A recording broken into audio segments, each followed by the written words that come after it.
Einstein, Pascal et Newton jouent à cache-cache. Einstein compte. Pascal part se cacher. Newton dessine un mètre carré devant Einstein et s'assoit dedans. Einstein se retourne et s'exclame « Newton, je t'ai trouvé !»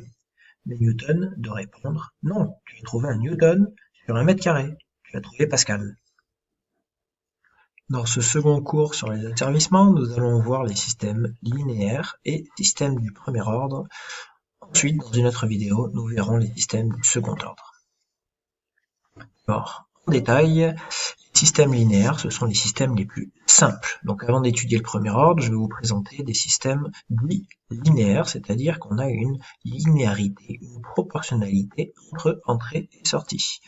Par exemple, sur le ressort, j'ai une proportionnalité entre le déplacement que je mets sur le ressort et la force qui en découle. Donc, j'ai une relation linéaire entre la force et le déplacement. Effectivement, on a vu dans des cours précédents que la force était égale à la raideur multipliée par l'écrasement, le déplacement. Donc, j'ai bien une relation de proportionnalité, c'est bien un système linéaire.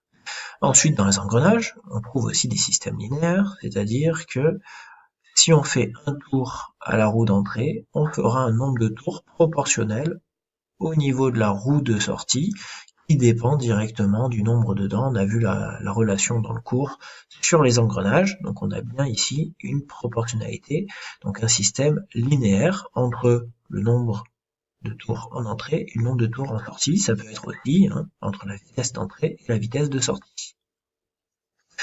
Ensuite, dernier exemple d'un système dit linéaire, un potentiomètre. À l'intérieur d'un potentiomètre, en fait, il y a un enroulement d'un fil électrique et en fonction de la position angulaire que l'on a sur le potentiomètre, on a en sortie une tension qui est proportionnelle à tout ça. Donc on a bien une relation linéaire entre la rotation que l'on met au niveau du bouton et la tension que l'on a en sortie.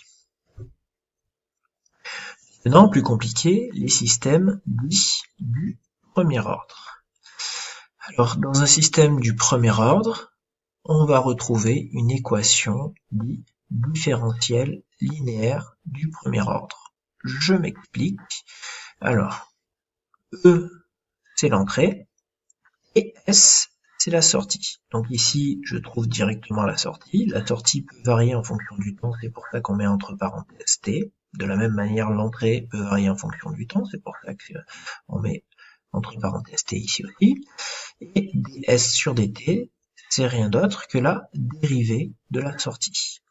Donc une équation différentielle, c'est une équation dans laquelle on va retrouver pour un des deux paramètres, ce paramètre ainsi que sa dérivée, et pour le second, on va juste retrouver le paramètre.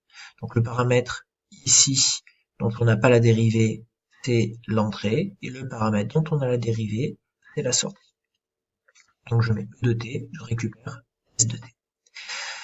Alors, si je peux mettre, si j'ai un système du premier ordre, je peux le mettre sous une équation différentielle de la sorte. Devant la dérivée, je vais multiplier ça par taux appelé une constante de temps, c'est en secondes, d'accord? Et devant le paramètre d'entrée, je vais avoir K.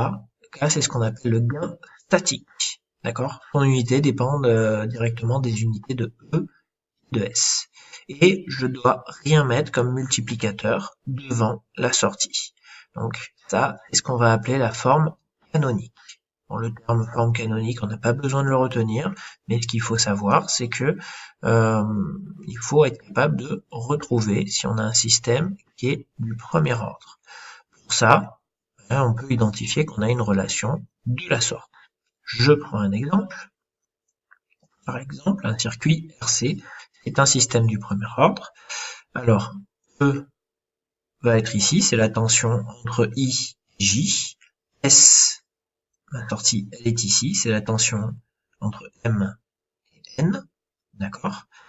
Et je peux utiliser les lois de Kirchhoff pour en déduire deux équations. Première équation, E est égal à RI plus S. Effectivement, E, la tension ici, c'est la tension entre I et K plus la tension entre K et L. Donc c'est bien R fois I plus S. Première équation.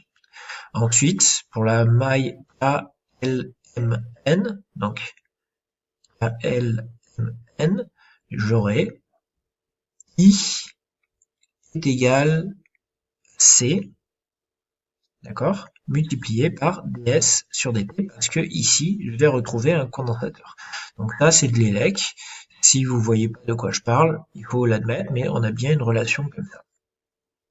Maintenant, je vais pouvoir combiner les deux équations entre elles, parce que la première équation me fait intervenir du i dont je ne veux pas, et de la même manière, la seconde équation me fait aussi intervenir du i. Moi, je veux uniquement une relation entre e et s, et aussi la dérivée de s. Donc, je vais combiner, et je vais remplacer i par cette expression-là dans la première équation, et je vais recombiner tout ça de manière à avoir devant s aucun multiplicateur. Donc j'obtiens RC multiplié par ds sur dt plus s de t est égal à e de t. Par identification, je peux dire que la constante de temps, ρ, c'est ce qu'il y a devant la dérivée ici, la dérivée première, donc c'est égal à R fois C. Donc ici, il faudrait écrire R fois C. A, c'est ce qu'il y a devant le E. Ici, je ne vois rien de particulier devant le E, donc ça veut dire que K, dans cet exemple-là, vaut 1. Système du second ordre, on verra plus tard. Si maintenant, on s'intéresse à la réponse temporelle à un échelon, c'est-à-dire que pour un système qui a une équation du premier ordre, si on veut tracer la réponse à un échelon, je reprends ce terme-là, et j'imagine que je vais mettre une entrée d'un coup qui vaut une certaine valeur, admettons 5 volts, d'accord? Je vais vouloir observer l'évolution de la sortie. Alors, au début, je suis à 0 volts, d'un coup, je lui demande 5 volts, et donc le système va mettre un certain temps à arriver jusqu'à 5 volts, et jusqu'à converger jusqu'à cette valeur-là. Alors, pourquoi est-ce que la sortie ira directement à 5 volts? Parce que dans l'équation ici, lorsque la dérivée est nulle, donc lorsque la sortie n'évolue plus, je vois que directement S est égal à E. Si j'avais eu un K qui aurait valu 2 par exemple, si je mets pour E 5 volts et que j'avais eu 2 devant, 2 fois 5, j'aurais eu en sortie 10 volts. Ici, comme j'ai directement S est égal à E, ben si en entrée je mets 5 volts, en sortie mon système convergera vers 5 volts. Donc voilà. Donc, bien entendu, mon système convergera par une valeur qui est égale à K multipliée par la valeur que l'on a mis en entrée. Le gain n'est pas toujours égal à 1. Ici, il était pris égal à 1. Dans la représentation que l'on voit ici, on met une entrée comme ça, et puis on a la sortie qui converge de manière significative en dessous, ça veut dire que le gain est inférieur à 1. Si la sortie converge au-dessus, ça veut dire que le gain est supérieur à 1. S'il converge au même endroit, ça veut dire que le gain c'est 1. Ensuite, ici, on va chercher à caractériser le temps de réponse pour le système à 5%. On regarde, on va tracer un intervalle de plus ou moins 5% par rapport à cette valeur-là. Donc 0 fois 95 fois cette valeur-là, ça me donne ici ma limite inférieure. J'ai pas besoin de mettre une limite supérieure parce que je me rends compte que je vais pas au-dessus. Et donc là, j'aurai ce qui s'appelle le temps de réponse à 5%. Et il faut savoir que pour un système du premier ordre, le temps de réponse à 5%, c'est égal à 3 fois taux. On a une particularité pour un système du premier ordre, c'est que si on prend la tangente à l'origine elle est là, je prolonge la tangente à l'origine, et je vais chercher l'asymptote ici pour des temps très grands. L'intersection entre la tangente à l'origine et cette asymptote horizontale va me donner directement C'est une particularité pour un système du premier ordre. Donc, ce qu'il faut retenir pour un système du premier ordre, courbe comme ça, toujours la même, pour des temps juste supérieurs à 0, en fait, on a une tangente qui a une certaine pente. Cette pente-là dépend de taux, d'accord? La constante de temps du système que l'on a été capable d'identifier. Dans notre exemple, ça va aller R fois C. Et que mon temps de réponse à 5%, c'est 3 fois taux. Donc, bilan, le gain statique K caractérise le comportement du système en régime permanent.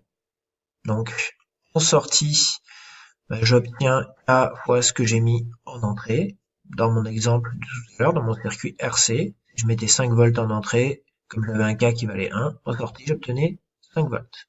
Si j'avais eu un gain qui valait K, j'aurais obtenu K fois 5. La constante de temps caractérise le comportement du système en régime transitoire.